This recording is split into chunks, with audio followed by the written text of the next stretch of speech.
Now tuned into the motherfucking greatest. We close the book on season 3 with us going back-to-back undefeated national champions, and we start season 3 on a 33-game winning streak. But the biggest surprise of it all is that we have 39 seniors on the roster. These new NIL deals are literally changing the college football landscape as we know it. And because we have that Kim Kardashian type money to throw around, we were able to keep every single person back from last year's team. That includes Heisman Trophy winner Miller Time, Dick Butkus Award winner Coach Playa, and the back-to-back-to-back returner of the year, QSN, among several others. And with all this talent and experience back on the roster, this had the experts around the college football world asking, is this the best college football team of all time? But after the first 2 games of the season, it appears that the Alphas forgot to do one major thing in the offseason: work. In week 1, Utah comes in, puts up a big first quarter, gets out to a 21-0 lead. The Alphas do scramble back and eventually win the game, but 34-27 at home as the number 1 team in the nation, and the experts calling you the best college football team ever, they sure didn't play like it in week 1. Week 2 didn't get any easier for the Alphas as Auburn came to town. While the Alphas do manage to win the game, it was another close game. And here we are early in the season. The Alphas are learning why. You play to win the game. You don't play to just play it. But on the bright side of things, the MacPack are 2-0. That winning streak is now at 35 games in a row. They finally head on the road week 3 against number 11 ranked ECU. And make no mistake about it, this is not the ECU of old. They are the 11th ranked team in the nation. Just 2 seasons ago, they were in the college football playoffs. They are good, they are experienced, and this is a hostile environment we're going into for week 3. And here we start late in the first quarter. We're already down 3-0, but we are driving. Miller Time is going to drop back. He's going to force the issue. Doesn't read that the safety is right there. Powell steps in front. That's an interception and a momentum and a drive killer. And the Pirates march all the way down the field, and on 2nd and goal, Garcia is going to find an open man in the corner of the end zone. That is Hatfield. The Pirates take a 10-0 lead with only 7 seconds left to play in the first quarter. The ensuing drive, it looks like the Alphas coaching staff is pressing the panic button, going for it on 4th and 11 from the 50-yard line. Miller Time, not sure who he was throwing to. It's incomplete, inaccurate. The Pirates take over on the 50-yard line.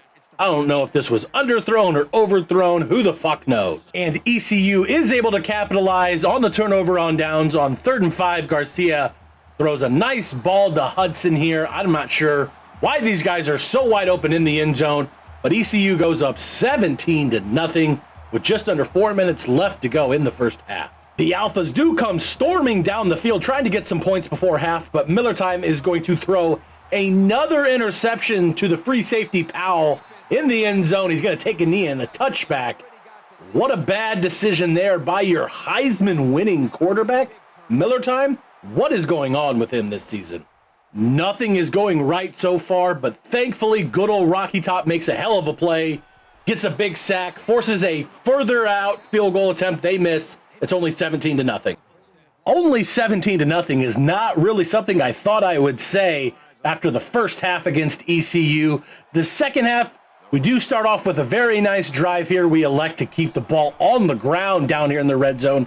Miller Time is going to walk in because 37 has no idea what the fuck he's doing. We're on the board 17-7. Kind of the same old on defense here. They march all the way down the field, but luckily here, Swing Me Higher is going to come up with a big stop to force it to 4th and inches, and ECU can't kick a field goal. They miss again. We're still only down 10. Now our offense is looking for a quick strike to cut into that lead some more. Miller Time finally making the type of throws that we are used to. He's going to hit G12 in stride for a touchdown. 17-14. We are now down 3. And just when you think the Alphas finally have the momentum, the ECU offense and this quarterback says, hold my beer. Garcia has all day long to find a guy, and this is going to be a jump ball to Savage because Hotty Toddy is lost out there, and the Pirates go back up by 10. On the very next kickoff, we have Luis Mendoza finally back on the field after a long hiatus as he was playing hockey with the Mighty Ducks. This is his first touch of the season, and he takes it all the way for a score that is a school record, a 109-yard return. That's as far as you can possibly return a kick. Good to see him back on the field and off the ice. The backup quarterback, Maddie Van Holten, is someone who Coach Mack has admittedly pretty much ruined their career, not utilized her at all. And here she goes. She gets an opportunity, makes two guys look like fools and miss, and she goes untouched into the end zone for a 71-yard touchdown run, and the Alphas take their first lead of the afternoon. But there is absolutely no quit in these ECU Pirates, and after about 45 seconds, Garcia finally finds Hatfield open in the end zone. They retake the lead and go up by 3 with just 49 seconds left. So here we go, folks. 35-game winning streak on the line, on the road. Miller time, Heisman winning Miller time, starts the drive out by making a guy miss with a great move. Picks up 32 yards on the first play. Gets damn near in field goal range already. We do have all 3 timeouts left. Plenty of time for Miller time to go win us a ball game. The clock is ticking. 1st and 10 here. We actually have Maddie Van Holten in, trying to trick him. She's going to take a deep pass to G12. Oh, what a play by that defender that's able to knock that pass away. G12 almost had a game-winning touchdown there, but nonetheless, it is 2nd and 10. It's still rocking with Maddie Van Holten. Looks like this time we will keep the ball on the ground. It is a read option. Maddie is going to pick up a solid 15 yards. Definitely put us in field goal range here. We're going to take a timeout, talk about the best play that we want. Miller time is going back out onto the field. Looks like we're going to run trips to the left with QSN, single coverage to the right. Miller time making a few adjustments. He is going to drop back to pass. Tries to thread the needle here. Robbie drops it. And oh no, Chalmers is able to come out with the interception. Somehow Robbie Klein, not only does he not catch it, but Chalmers is able to hold on to that ball for the interception. And there you have it, folks.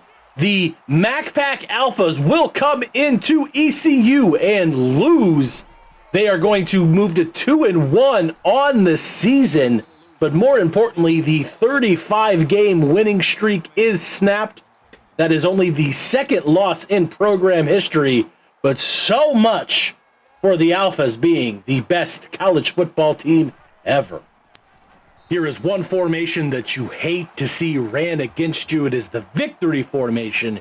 Garcia takes a knee to put the final stamp on the game. You can see the crowd here for ECU is going crazy. Garcia is the player of the game, 400 yards, 4 touchdowns. But on the flip side, Heisman winning quarterback Miller time back for his senior season throws 4 interceptions.